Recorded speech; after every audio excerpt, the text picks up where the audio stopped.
It was about this time that King Herod arrested some who belonged to the church, intending to persecute them. He had James, the brother of John, put to death with the sword. When he saw that this met with approval among the Jews, he proceeded to seize Peter also. This happened during the festival of unleavened bread. After arresting him, he put him in prison, handing him over to be guarded by 4 squads of 4 soldiers each. Herod intended to bring him out for public trial after the Passover, so Peter was kept in prison, but the church was earnestly praying to God for him. The night before Herod was to bring him to trial, Peter was sleeping between 2 soldiers, bound with 2 chains, and sentries stood guard at the entrance. Suddenly an angel of the Lord appeared and a light shone in the cell. He struck Peter on the side and woke him up. "Quick, get up," he said, and the chains fell off Peter's wrists. Then the angel said to him, "Put on your clothes and sandals." And Peter did so.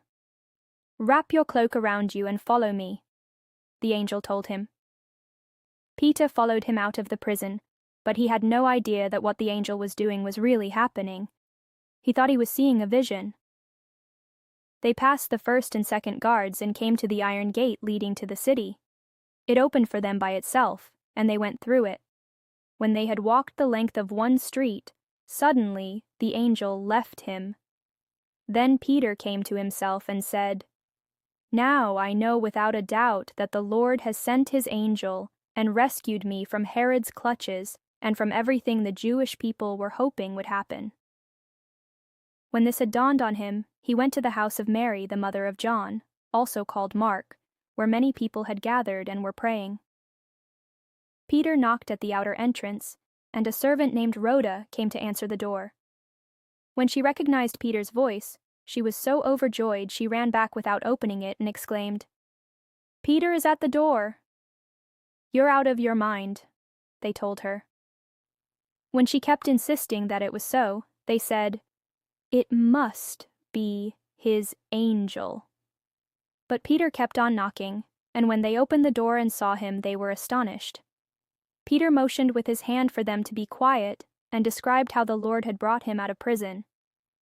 "Tell James and the other brothers and sisters about this," he said. And then he left for another place. In the morning, there was no small commotion among the soldiers as to what had become of Peter. After Herod had a thorough search made for him and did not find him, he cross-examined the guards and ordered that they be executed. Then Herod went from Judea to Caesarea and stayed there. He had been quarreling with the people of Tyre and Sidon. They now joined together and sought an audience with him.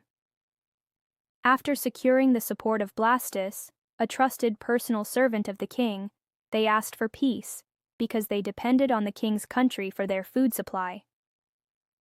On the appointed day, Herod, wearing his royal robes, sat on his throne and delivered a public address to the people. They shouted, "This is the voice of a God, not of a man."